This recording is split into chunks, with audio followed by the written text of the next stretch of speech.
All right, hey, AP Computer Science. We're going to get started with this video on compilers, interpreters, and Java and what makes it different. So let me just explain what we're talking about. When we are looking at source code, here's a Java program. This is Ethan's Optimus Prime drawing that blows everyone away every time I show it, along with all of his other projects that blow away everyone when we look at them. So this is the Java version of it, and there's some things in here that he probably didn't see at the time. But just to put some Java code out in front of us, this is stored as source code, and in terms of the binary of this source code, it's using whatever the Unicode binary number is for P, followed by the Unicode binary number that represents U, and all the letters are all sort of encoded as binary numbers as text. But when you compile or interpret or whatever the language requires you to do, it gets translated from text binary into instructions that a CPU understands. And those are also binary numbers. So over here, this is the binary file. So this is translated into the machine code is a good word for it, or the instructions that a CPU understands. And it starts with the Cafe Babe. We talked about that in class, how every Java program begins with Cafe Babe. These are all hexadecimal numbers in case you didn't notice. So that's the hexadecimal number that says it compiled okay, which of course is also a binary number.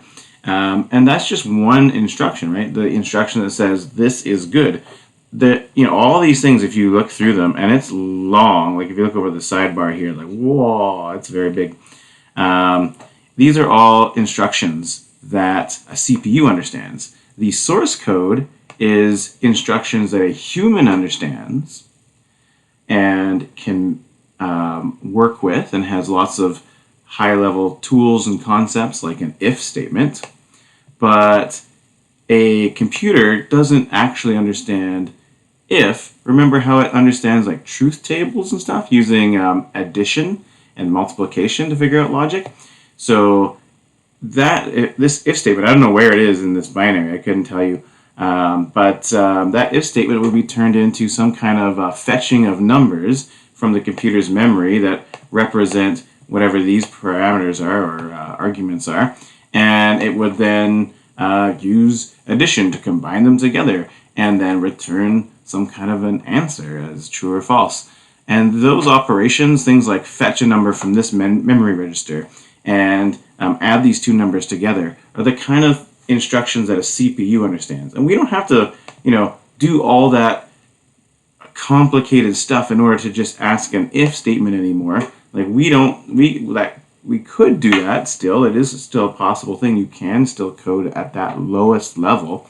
But it's just so much more tedious than having these structures like if, which takes all those operations and combines them into like just a simple statement like this. But then we need something that'll translate this this language here, Java, into that lower level language of adding numbers and manipulating things on a bit by bit level.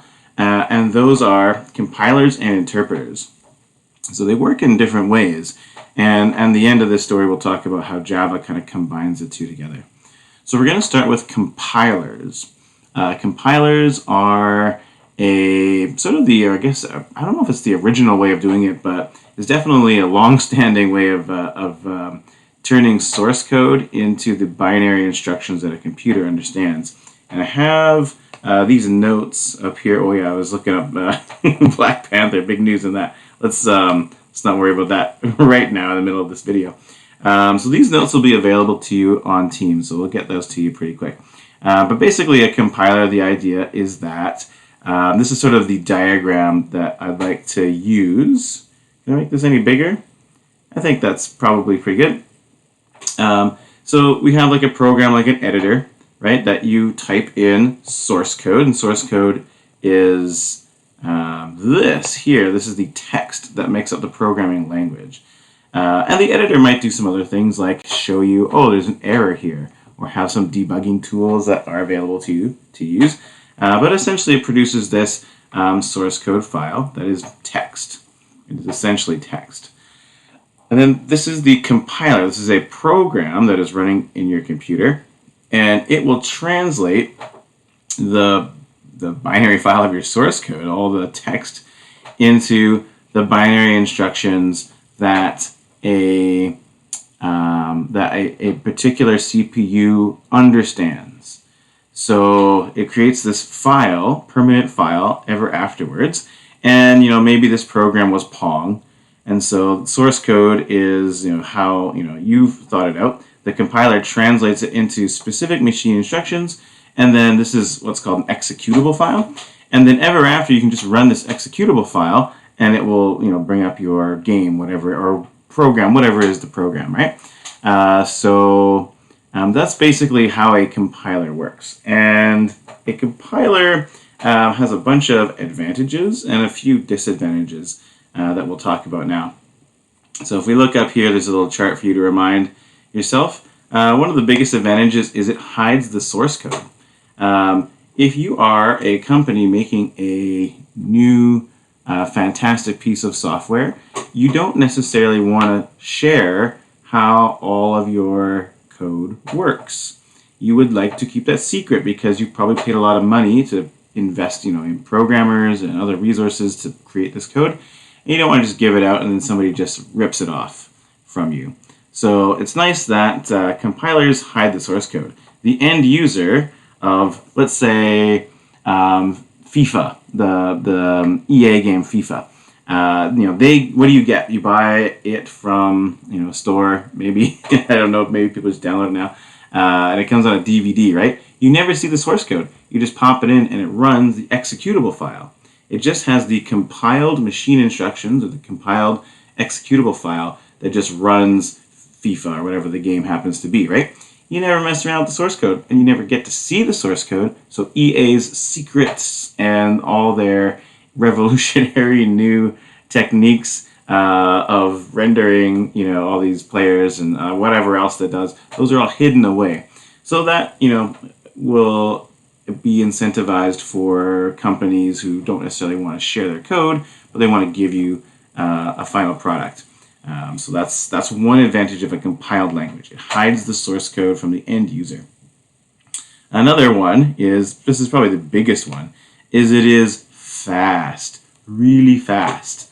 And the reason is because this translation step is done just one time. So, if this was FIFA, like, in the EA offices in Burnaby, or I think they're in Burnaby, I can't remember if they've moved now, they'll do the compilation step, they'll take their source code, they'll compile it, they'll make that executable file, eventually they'll do it one final time where it's ready for production, and then they ship off that executable file, and that translation step never gets done again, right? You just have those machine instructions, and that is exactly what the machine needs, and it's optimized, and you don't have to go through any extra steps. It just immediately starts running, and that makes a fast program. Obviously, you could still be an inefficiently written algorithm or something, but this whole translation step is not getting in the way. That's done at EA and never gets done once you get the final product. So, and this is true not just for EA games, of course. Like, so many programs that we run are compiled programs. And I mention EA because most AAA game studios use compiled languages because they're making games that are really powerful, intensive in terms of their processor usage and GPU usage. So they can't fiddle around with any sort of waste of CPU resources or anything that could slow it down. So they really need the most blinding fast programs. And so a compiled program makes sure that at least this translation step is never done. And a way you can think of compiled languages also is as if you were thinking of music, a music performance happens live, and you can think of the compiler as sort of recording that live concert, and then the end user gets the recording of that live concert. So they always hear the same exact concert every time they play that CD or or whatever they're listening to the music file on Spotify or whatever. Like, it's been compiled, so to speak, recorded from the live performance, and permanently left in sort of a digital format. And the orchestra doesn't have to play every time, for you to hear it, right? The orchestra doesn't have to show up at your doorstep to play. You can just play that recording that you have. So it's a similar sort of analogy there. There is one disadvantage to compilers. They're not what's called cross-platform. So when you compile this executable file, a compiler has to compile and it has to choose exactly one type of processor. So you can't have a program that's compiled for, say, an Intel processor work on a different kind of processor. It only will work for those that specific kind of processor, because processors have their own separate machine instruction set. Instruction set is the word I'm looking for. They have their own sort of binary codes that represent fetch this number, do this addition, do this multiplication. They have their own codes for what those instructions are supposed to be. They might be similar instructions, but they have different codes for what those instructions are. So a compiler can only compile to a specific type of machine. So, you can see that, I don't know if this is still true, but like in the old days, you couldn't stick a PlayStation disc in an Xbox, right? Because they compiled for PlayStation. You might have the same game for both PlayStation and Xbox, but you have to compile two different DVDs for those things. Is that still true? I'm not too sure, but I think that's probably still true. And you might think, well, that's not too big a deal. How many processors are there out there? Well, it turns out there's a lot, because there's also things like phones. There's all sorts of different brands of phones, and that's just like consumer level electronics.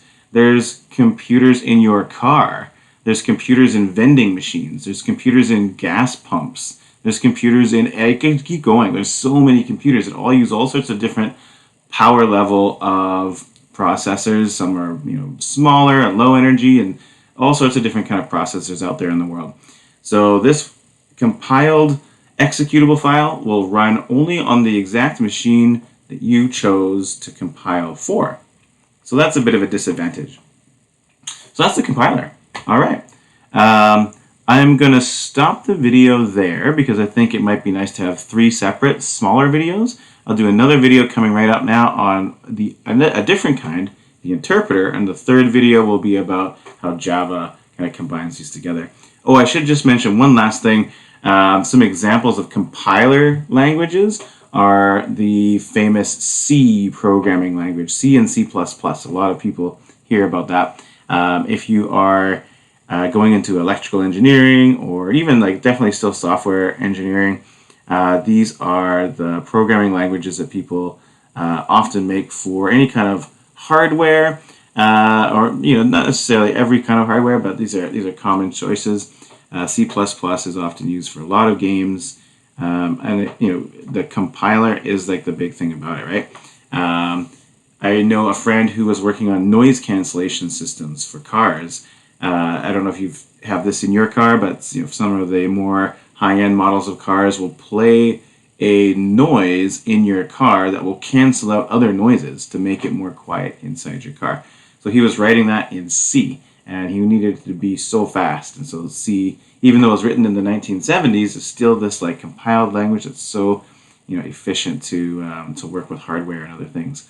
So those are good examples of compiled languages, and you can Google compilers and see what other languages out there are compiled. So I'm going to stop the video now, and we'll come back to you in a second video about a different kind, the interpreted programming languages. Okay, thanks.